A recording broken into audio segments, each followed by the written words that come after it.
Buenos días, mi nombre es Natalia Rodríguez Mercado y el día de hoy vengo a hablarles sobre el tema de derechos humanos. Antes de hablar de los derechos humanos, yo creo que es importante definir ciertos términos que son relevantes porque de ahí mismo surgen estos derechos humanos. Por ejemplo, la dignidad humana. Esta dignidad humana es lo que le va a dar la esencia, lo que le va a dar valor a todos y cada uno de los individuos desde el aspecto social hasta un desarrollo personal. Existen dos niveles para la dignidad humana, que es el ontológico y el axiológico. La dignidad es la fuente donde van a surgir muchos derechos humanos. Después tenemos lo que es la razón humana. Esto es lo que nos va a dar la capacidad de aprehensión, para que nos va a permitir detectar contenido en todo alrededor nuestro. Es lo que nos va a dar la capacidad de procesar esta relación causa y efecto, que es muy común, o sea, que es muy frecuente en los derechos. Y pues estas razones tienen 5 funciones. Tienen la abstracción, la intuición, la memoria, función discursiva y la función de la conciencia. Las dimensiones. Estas son dimensiones donde van a surgir muchos derechos humanos que han sido creados a base de esto.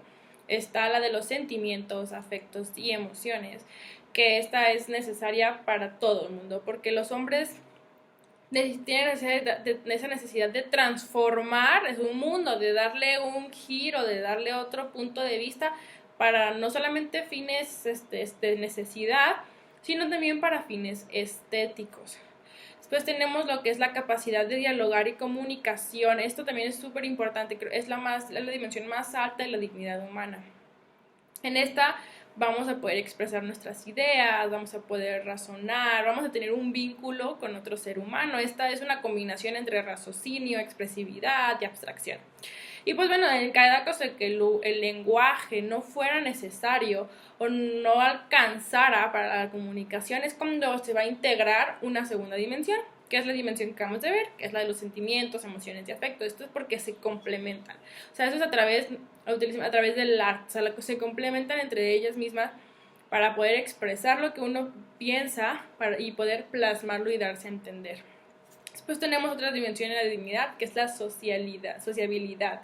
En esta el humano necesita convivencia. Es necesario, es más allá de un instinto, una necesidad de convivir con otro ser humano para poder estar progresando, estar vinculándose y entender lo que sería su verdadero ser. Entonces, cuando estamos solos, las personas tienen un estado pasivo, pero cuando estamos con otro individuo es cuando mostramos este progreso. Y pues bueno, los derechos humanos se van a originar de 4 dimensiones. Estas son dimensiones de gran importancia porque pues sin unas no tenemos otras y así sucesivamente.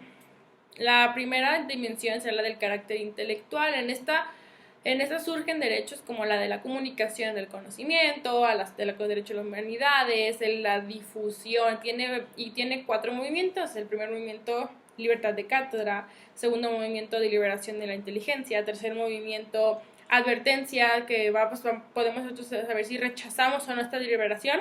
Y por cuarto movimiento tenemos la acción intelectual.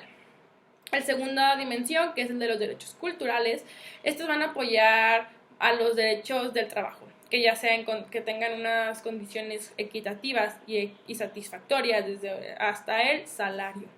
La tercera dimensión habla de la dignidad, capacidad del diálogo, y pues son derechos como libertad de opinión, a expresar tus ideas, a formar sindicatos en defensa de tus propios intereses. Y la cuarta dimensión es la trascendental y la sociabilidad. Esta va a originar derechos básicos, desde derecho a la vida, derecho a la libertad, a la no tortura, a derecho a casarse y pues, decidir cuántos hijos quisieras tener o no, pues entre otras.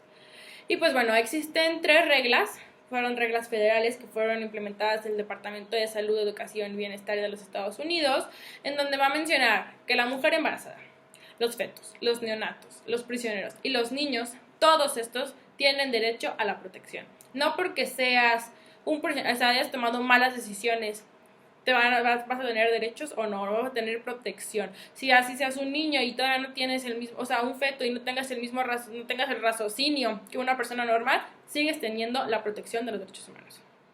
Y pues bueno, estos derechos humanos son características, siempre son generales, son imprescriptibles, intransferibles. Esto quiere decir que no vas a andar pasando tus derechos de que te los presto un rato o me lo prestas, nada. Son tuyos y de nadie más. Son permanentes, son desde que naces hasta que te mueres vas a tener estos derechos y son universales. Esto quiere decir que en todo el mundo van a estar así, no porque vivas tú en el sur y yo en el norte son diferentes, no.